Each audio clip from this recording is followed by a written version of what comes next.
Welcome to our channel. Today we how to transfer balance with the Blue Cash Preferred Card easy tutorial step by step clearly.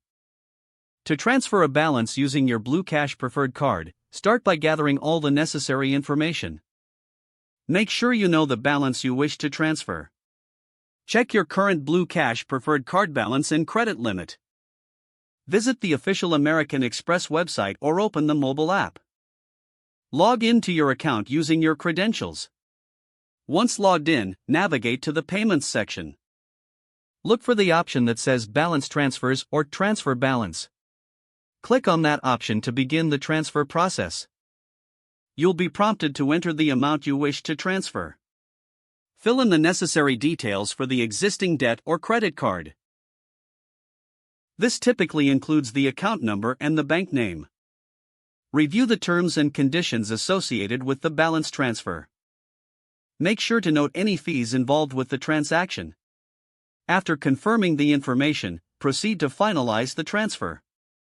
You may receive a confirmation message regarding your request. Keep an eye on your email or account notifications for updates. The transfer may take a few business days to complete. Once processed, monitor your statements to ensure the balance has been transferred successfully. If you encounter any issues, be sure to contact American Express customer service for assistance. If the page does not load, refresh the browser or try again in a private or incognito window. Make sure you are using the correct email address, then retype it carefully to avoid small typos. If your password is not accepted, use the reset option and create a new strong password you can remember.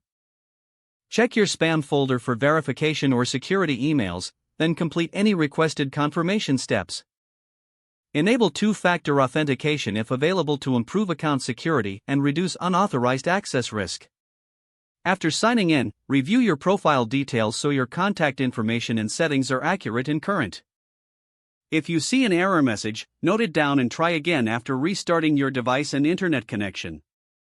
Log out when you finish, especially on shared devices, to keep your account and payment information secure.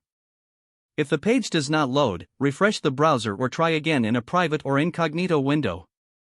Make sure you are using the correct email address, then retype it carefully to avoid small typos. Don't forget to like this video and subscribe to our channel for more step-by-step tech guides.